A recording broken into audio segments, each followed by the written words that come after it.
Kaixo, arratsaldeon, kaze eta guneko lagunak. Hemen bildu gara, gaur, martxoak 29, arratsaldeko 7:00 puntuan, kaze eta guneak azken aldian ematen dituen hitzaldi hauetan. Barkatu momentu bat, izan ere hortik zeozer akorplaten ari da. Emaidazue segundu bat.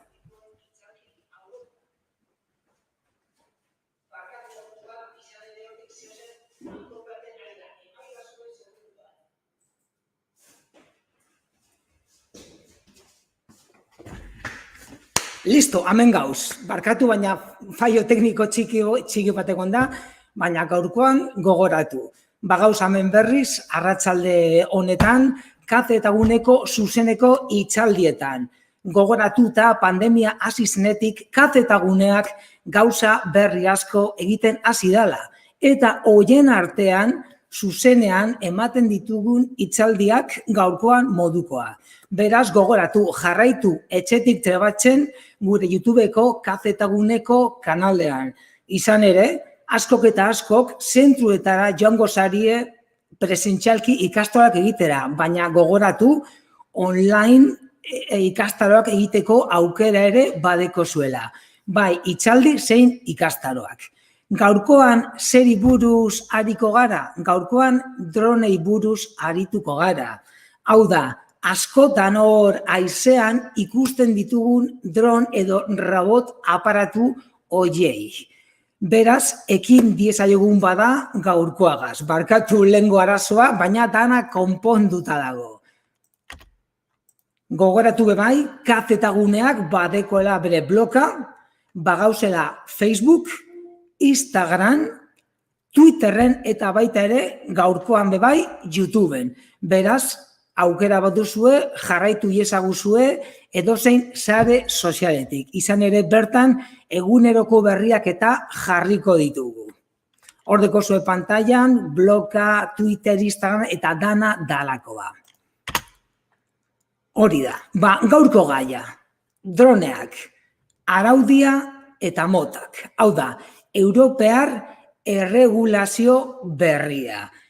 Gaur egun askok eta askok opari moduan eta baliteke dron bat erosteko nahia izatea edo baliteke norbaiti oparitzea. Gauza da dron bat eskuetan izan ezkero gauza asko izan behar ditugula kontutan. Hau da, Europear erregulazioa. Hau da, ez da drona erosi, nonbaitera joan eta dronarekin jolastu ez. Hori egin baino lehen gauza batzuk kontutan izan behar ditugu. Eta gaurkoan gauza horiek ikusiko ditugu banan-banan. Beraz, droneak araudia eta motak eta Europear erregulazio berria. Laguntza moduan, nik esango dudan guztia pantailan jarriko dizuet, pizkat eta zalantzak hobeto ikusteko eta aritzeko. Sarrera, hasteko, dron edo dron, nondik dator, gauza da, dron hitza, ingelesezko dronetik hitzetik datorrela, betiko moduan ingelesetik. Esan aia zen izan zen, erlea edo gazteleraz zangano deritzona. Hau da, tripulaziorik gabeko ibilgailuak, izen eman zioten, olako burrumba zarata, olako zarata bat egiten zuelako. Hau da, hor pantailan erle bat jarri dotzuet, gauza da hori, erleen antxerako zarata egiten duela. Eta erleen antxera, hori, egan egiten dauela, eta askotan enteratu ez garezela egiten, hori, robota edo hor ondoan dekogula. Beraz, hortik dator dron dalako hitzaren izena.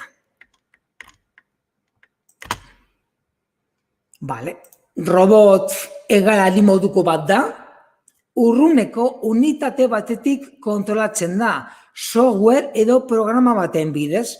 Hau da, nik aparatua badekot, baina gauza da, badako dela olako tramankulu bat, eta bertatik nik nire dronak kontrolatu egiten duela. Olako mando moduko bat, GPS bezalako sentsoreak dauzka dronak sartuta, eta horrek gure hegaldi moduak kontrolatzeko aukera ematen dizkigute. Hau da, holako lehen imaginatu kotxe auto teledirigido moduko bat, baina hori izan beharrean airetik doan tramankulua edo robota izango litzateke. Tripulaziorik gabeko aire ibilgailua, hau da, hor sigla batzuk jarri dizkizuet, UAV, Unmanned Aerial Vehicle. Hau da, ibilgailu bat, airetik doan ibilgailua, edota UAS, Unmanned Aerial System, hau da, sistema oso, hau da, ibilgailua, hau da, drona edo aparatua, gehi kontrol sistema, hau da, biak, sistema guztia, azken finean urrunetik pilotatzen dan hegazkinen sistema. Hau da, nik zelaia noa eta bertan nire manduagaz robota kontrolatu dezaket.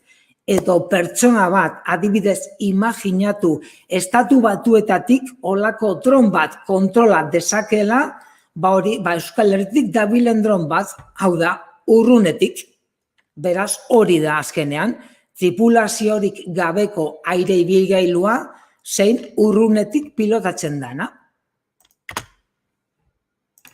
Hor pantailan ikusten duzuen moduan azkenean bai drona eros dezakegu, baina azkenean dron horren atzean olako software edo programa bat dau eta normalean bertatik kontrolatuko dugu geure aparatua. Hau da, sentsorea dela medio, hegaldiak programatuko ditugu, ibilbideak, nondik norakoak, nora joan eta olakoak. Beraz, gogoratu, azkenean dron horien atzean beti software edo programa bat izango dugu. Dron mota, normalean, 3 dron mota aurkituko dituzue. Normalean, geuk erabiliko ditugunak, hau da, airekoak, haizean zehar ibiltzen dienak. Gero, badauz bebai lurretik ibiltzen diesenak. Igual olako ezagunena zein izango da, Martera bidali zuten drona, azkenean hor izkumailan ikus dezakezuen moduan, olako dron bat da, urrunetik pilotatzen da, baina lurretik joaten da, eta gero urazpian dauzenak ere kontrolatu daitezke. Normalean geuk zeintzuk erabiliko ditugu edo zeintzuk erosi haizean dabiltzan dronak. Hor goiko partean argazkia ikus dezakezue. Hor golako aparatua, helizeak dekoz, eta horiek izango litzatekez. Aireko dronak.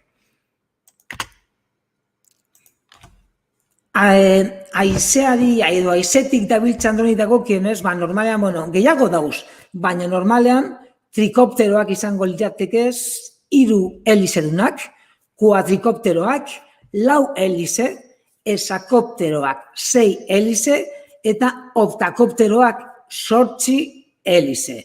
Normalean geuk, imaginatu, trikoptero edo kuadrikoptero bat erosiko genuen. Hala ere, aurrerantzean argazki batzuk jarriko dizkizuet zeuek ikus ditzazuen. Hor adibidez, badeko zue dron mota bat, zeuk edo nik eros dezakegun, edo zein dendetan edo interneten bidez eros dezakegun dron bat. Hor aparatua ikusten duzue, eskerraldean aparatua, 4 helize dekoz, webkana ere badeko, hor eskumadeko argazkian kamera ikus dezakezue, eta eskerraldean betiko sistema, hau da, mandu edo aparatua, hau da, geure drona haizean zehar erabilteko eta kontrolatzeko. Beraz, hor badeko zue, gaur bertan hor ez dakit nongo web horri aldean dron bat bilatzen baduzue, hor badeko zue adibide bat. Asko dauz, baina, nik bat topatu dut. Gero ere, konplexuagoak ere badauz. Hau da, Ego 5 dun dronak. Hauek konplexuagoak direz, azkenean hegazkin modukoak direz. Betiko hegazkinen antzerakoak, indar energia gutxi behar dute, gauza zein da ezin dutela hegaldia puntu 5 baten mantendu. Ez da modu autonomian aireratu ere. Hau da, hau azkenean hegazkin txikiak direz. Gu normalean beste motako dronak erosiko genituzkeen. Beraz, hor deko zue Ego 5 dun dronak, helize gabekoak. Vale, eta gauza da, dron hauen atzean araudi bat badagoela. Hau da, nik ezin dut adibidez, bai, aukera badekot, baina gaur arratsaldean dron bat erosi, bateria jarri, ez dakit nora joan eta dronagaz jolasten hasi. Ez, hori egin baino lehen araudi bat dago, hau da, organo arduradun bat. Organo horren izena AESA, Agencia Estatal de Seguridad Aérea. Bai, Agencia Estatal de Seguridad Aérea. Hau da, Navegación, Transportes Aéreos, Seguridad y Aeroportuaria.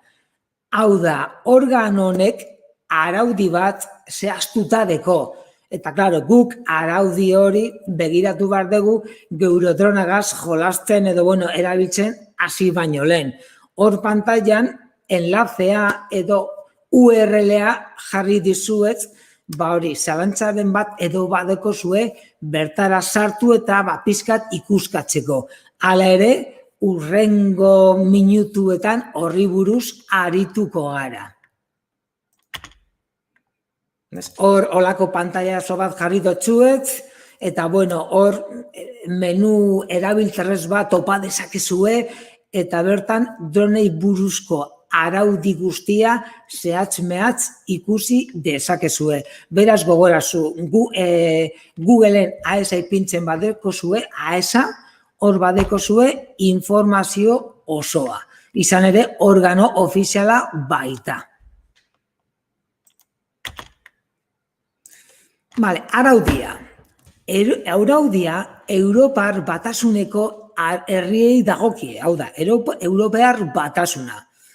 Europatik kanpo araudia desberdina izango litzateke. 2022ko urtarrilaren batetik aurrera ezarri da. Beraz, edozein dron erabili aurretik, bete beharreko gutxieneko arau eta bete behar batzuk kontuan izan behar ditugu. Hoiei buruz, oraintxe bertan hitz egingo dugu.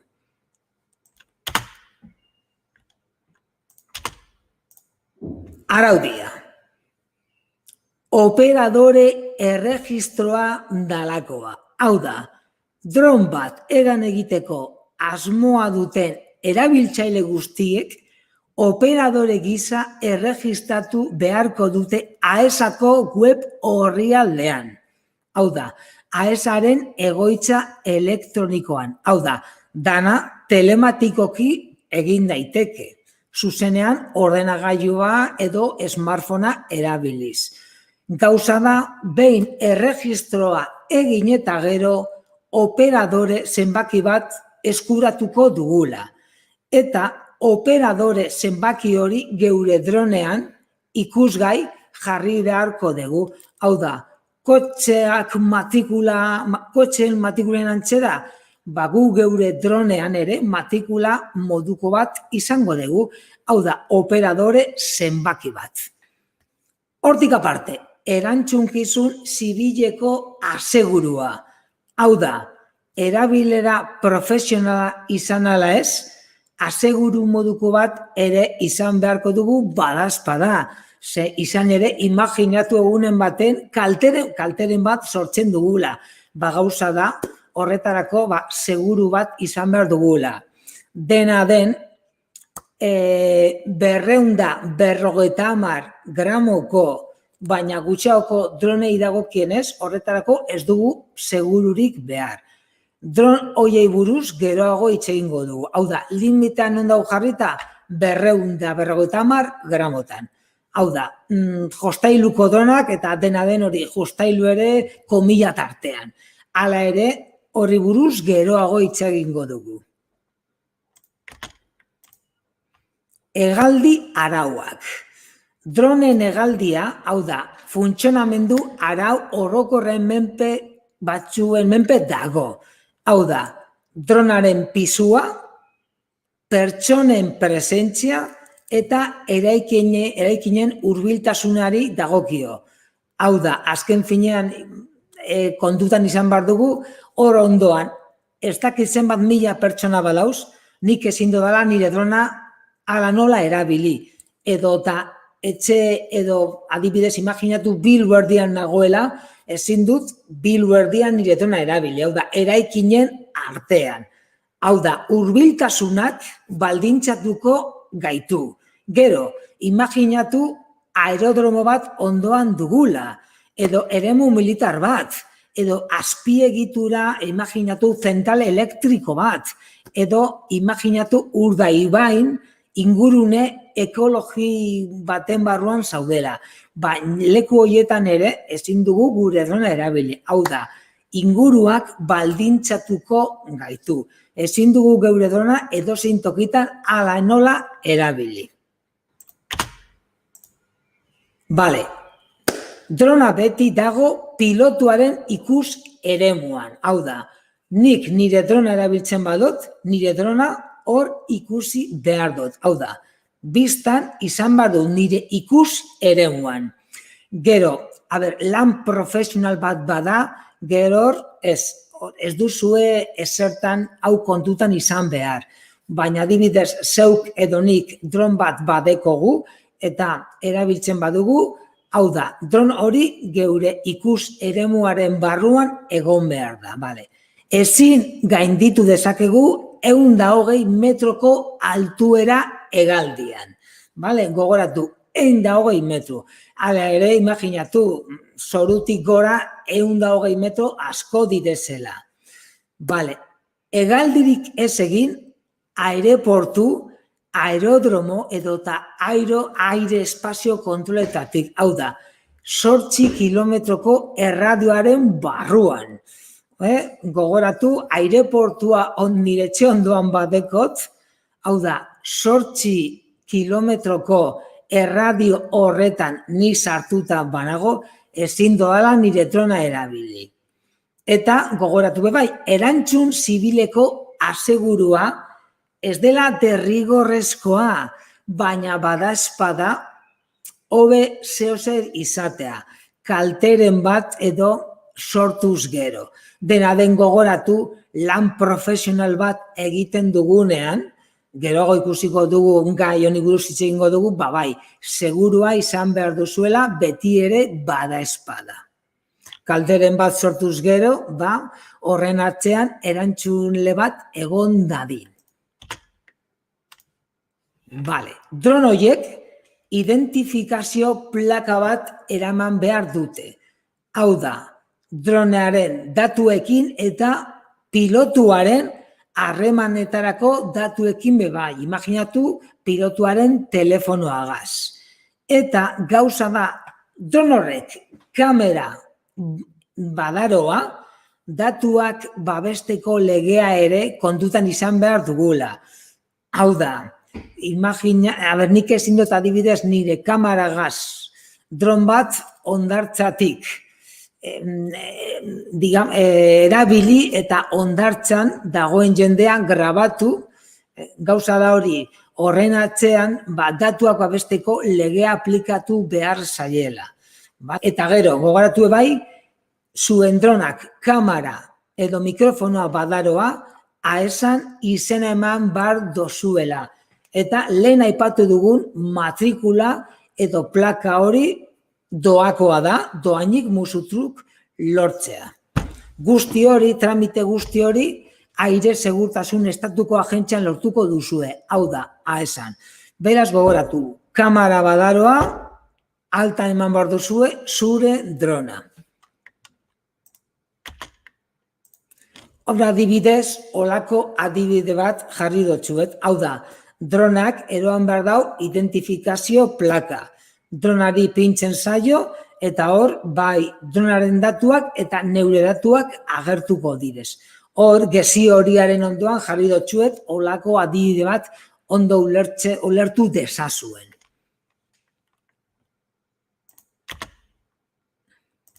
Gero, normalean, pertsona arruntek, igual lan profesional batez bada, gure dronak non erabiliko ditugu kategoria irekian dalakoan. Hau da, teorian, kategoria irekian, gero beste kategoria batzuk ikusiko ditugu, kategoria ireki horiek, ez deko arriskurik. prestakuntza, kategoria irekian gure dronak erabilteko prestakuntza ikastaroak badauz. A1, A2 eta A3. Gauza da, prestakuntza hori egin nahi izan ezkero, AESan topatuko duzue. Lehen aipatuko dugun web orrialdean. Eta hor, Moodle plataforma dalako bat dute, eta hor ikastaroak doainik egin ditzakezuez. Hau da, zuzenean, interneten bidez. 250 gramo baina gutxiagoko dronei dagokionez ez, baina hortik gorakoentzat bai. Guzti hori AESako web orrialdean topa dezakezuez eta ikastaroak bertan egin.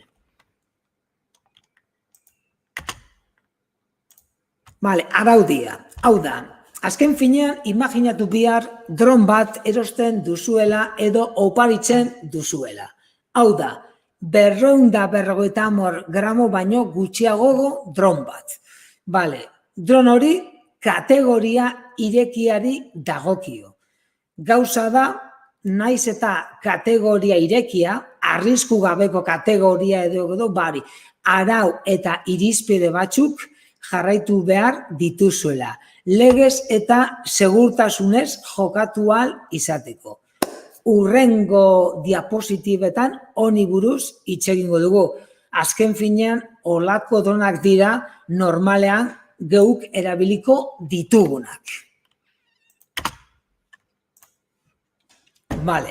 Kategoria irekia. Arrisku gutxi. AESan ziurtagiria lortu behar duzue beti ere, zeuen dronak kamera edo mikrofonoa baldin badau. Beharrezko prestakuntza fabrikatzailearen, erabiltzailearen eskuliburua edo okita ezagutzea. Hau da, dron hauek erabiltzen badituzue, prestakuntzarik ez duzu egin behar. Hala ere, AESako web orrialdean ikastaroak dekozuez. Eta komenigarria da olakoak egitea. Azken finean, olakon ezagupen fisiko, ezagupen batzuk izateko, behintzat oinarrizkoenak. Dena den gogoratu, zeuen dronak kamera edo mikrofona badau, AESan ziurtagiria lortu behar duzuela. Kategoria hori da, 250 gramo baino gutxiago, abiadura, 19 metro segunduko, baina abiadura gehienez, eta C0 klaseko tripulaziorik gabeko hegazkinak. Beraz, hauezak dira normalean erabiliko dituzuena. C0 klasikoak, eta gogoratu, 19 metro segunduko, baina abiadura gehienez. Hortik gorakoentzat, olako beste kategoria batzuetan sartuko genituzke. Normalean gaur bertan eros ditzakezuenak olako ezaguarri horiek izango dituzte.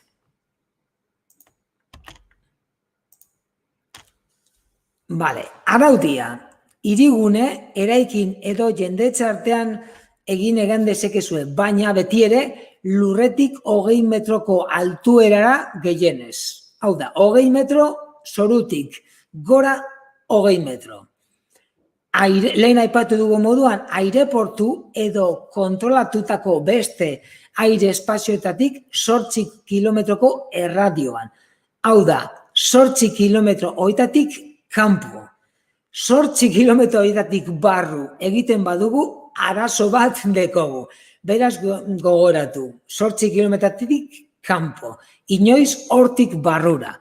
Izan ere gogoratu, izunak jarriko dizkigute eta izunak normalean garestiak izaten direz. Gero ikusiko ditugu izunen gauza guzti horiek.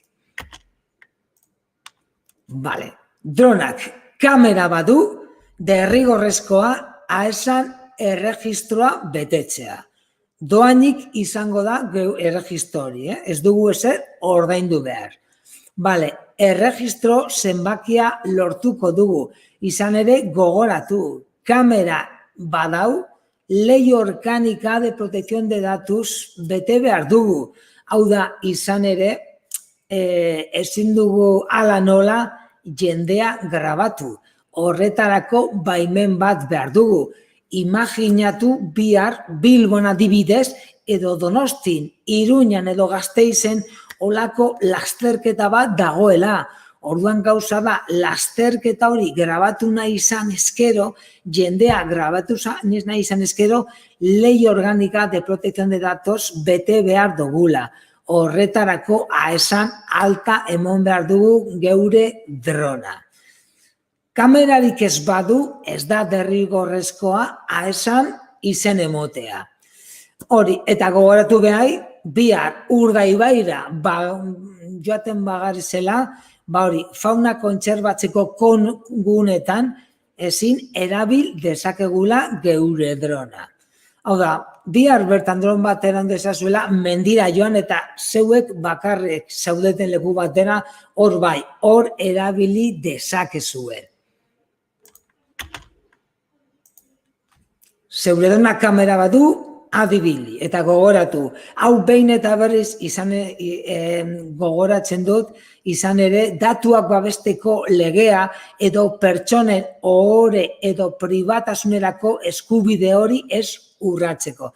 Izan ere, gogoratu beti bagauzela hori jendearen atzean, hori pribatizitatea gora eta bera. Beraz hori kontutan izan behar duzue.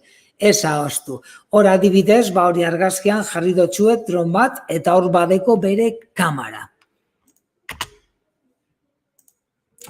Labur bilduz, hirigunetan, eraikinetan edo jende pilaketetan erabil daiteke, baina lurretik gehienez 20 metroko altueran.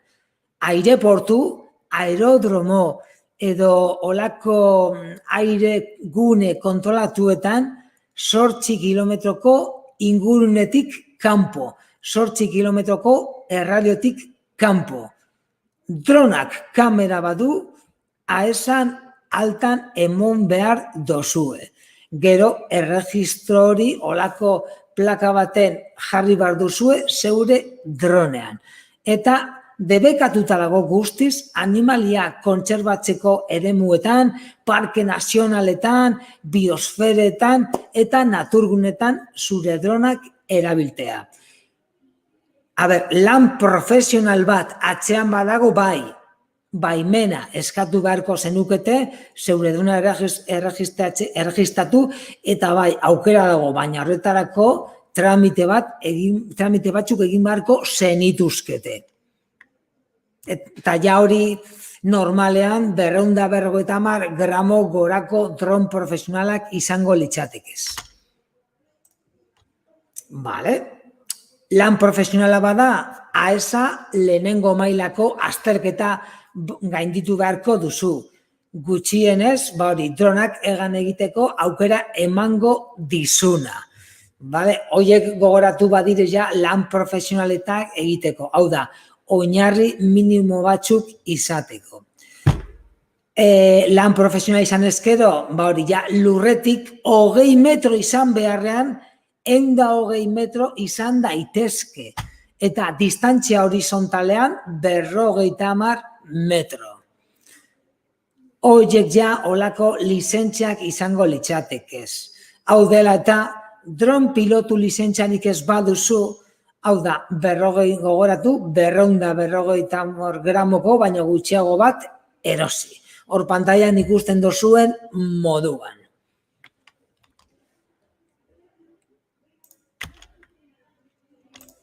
Kategoriak. Hor, kategoriak, arrisku mailak, normalean zu eta biok non egongo ginateke, hor eskerraldean ikusten duzuen kategoria irekian, gero badau ere kategoria espezifikoa eta kategoria ziurtatua. 3 kategoria beti ere arrisku mailaren arabera. Hau da, eskumatik eskerrera, arrisku gutxiago edo arrisku gehiago. Hauek orain aipatuko dizkizuet. Hau da, kategoria irekia. Ointxe bertan olako dron bat erosi eta guk kategoria irekian murgilduko ginateke. Arrisku txikikotzat jotzen den kategoria. Ez duzu aesan izen emon behar, normalean aizialdiarako, ni mendira noa eta olako nire dronagaz jolastu nahi dut, eta kategoria irekiaren barne erabiliko nukeen. Horretarako ez duzu olako permisurik ez adierazpenik egin behar. Kategoria espezifikoa, arrisku ertaina. Hau da, aldez aurretik aesan baimena eskatu behar dut eta operadore pilotu gisa ziurtagiria lortu. Herrigune edo altuera handian nire drona erabilteko, lasterketan, lehiaketetan erabilteko adibidez. Hau da, kategoria espezifikoa. Eta kategoria ziurtatua, hau da, normalan ja arrisku handiko eragiketak edo mugimenduak, hau da, operadore pilotu ziurtagiri eta lizentzia behar dut, nire dronako olako matrikula izan beharko lukeen. Hau da, pertsona konzentrazioetan, nekazaritza lanak egiten ditudanean, eta ja olako eragiketa konplexua goak. Gogoratu normalean geuk kategoria irekiagotan murgitultako ginatekela. Baina lan profesionalak direnean, gogoratu, kategoria ziurtatua edo arrisku gehiago dekon kategoria. Hor adibide batzuk jarri dizkizuet. Kategoria irekian, betiko dronak, gaur bertan dron bat erosi eta kategoria irekian erabiliko nukeen. Kategoria espezifikoa, imaginatu dron bat, pakete bategaz edo zehozer eroan nahi duzula. Eta kategoria ziurtatua, hor ikusten duzu olako dron bat, baina dron bat baino gehiago hegazkina dirudi. Irekia espezifikoa eta ziurtatua. Hortze 3 kategoriak. Erabilera eta aplikazioak gaur egun, hasi berriak edo normalean aizialdirako, profesionalek bideoak grabatzeko, argazkilaritza, zinearen mundurako, nekazaritza, arrantza, eraikuntza eta topografia, kirol ekitaldietan, ikerkuntza munduan, eta baita ere espaziora eroateko, adibidez Marten adibidez badekotalako lurrean dabiltzan dronak, edo ekintza militar askoren atzean ere dronak eta erabiltzen dituzte. Beraz, hortxe dekozuez erabilera eta aplikazio desberdinak. Aholkuak, aire librean egan egiteko araudia argi izan, gure dronaren ezaugarriak ondo ezagutu, badazpada aesan izen eman. Hau da, kategoriaen arabera eta gure dronaren pisuak 50 gramo baino gehiago denean. Hegaldiaren eremuak araudia betetzen duela ziurtatu. Badazpada ezazue zure drona aireportuaren ondoan erabili.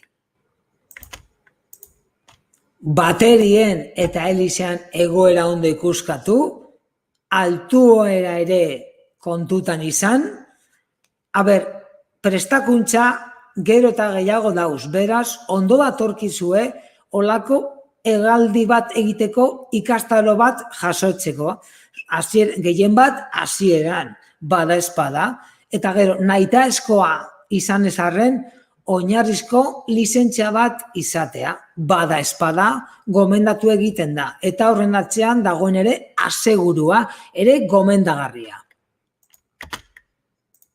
Zigorrak, kontutan izan, arauak erabiltzen ez baditugula, zigorrak ere daudela. Zigor malguak 60 eta 55.000 euroren artean. Larriak 80.000 euroren arte. Eta oso larriak, hor ikusten duzuen moduan, 255.000 eurora arte. Beraz, gure drona erabili aurretik araudia ondo begiratu badazpade. Olako sorpresarik ez izateko. Laburbilduz, normalean araudia zorrotza eta argia izaten da. Beraz, gogoratu. Aesan sartu zaitezte eta ondo begiratu. Araudia desberdina da gure dronak 250 gramu baino gutxiago edo gehiago baditu. Aire segurtasunerako estatu agentzian erregistratzea doakoa da. Eta gogoratu, kasu askotan derrigorrezkoa eta nahitaezkoa. Beste kasu askotan, imaginatu hegaldi profesionala bada, hegaldi lizentzia behar duzue eta zeuen dronak olako matrikulo bat behar izango du. Dron pilotu lizentziarik ez baduzu, 250 gramoko pisuak ditzen ez duen dron bat bakarrik pilota dezakezu, orain arte komentatu behar dugunez. Beraz, hasi berriak bazarete, hortxe duzu aukera, 250 gramu baino gutxiako, dron bat erosi eta praktikatzen hasteko. Gogoratu, dronak ez direzela jostailuak hegazkina baizik. Beraz, hasi baino lehen prestakuntza eta araudia kontutan izan behar duzuela. Hori bai, argi eta garbi izan, adi egon.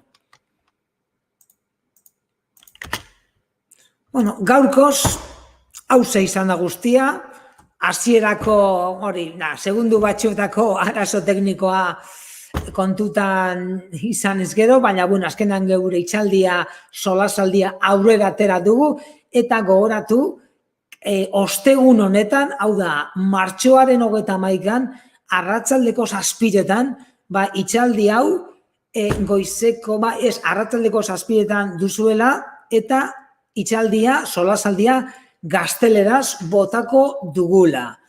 Gogoratu kazetagunea sare sozialetan desberdinetan gaudela, Twitter, Instagram, Facebook eta YouTubeen, eta bloga ere badekogula. Hortxe pantailan geure hashtaga badekozue ikusgai. Beti ere geure jarratzaileak izan zaitezten eta kazetaguneak egunero eta hilabetero eskaintzen dituen zerbitzuen berri izan dezazuen. Eskerrik asko hor egoteagatik eta laster aste ondo izan eta eskerrik asko. Agur!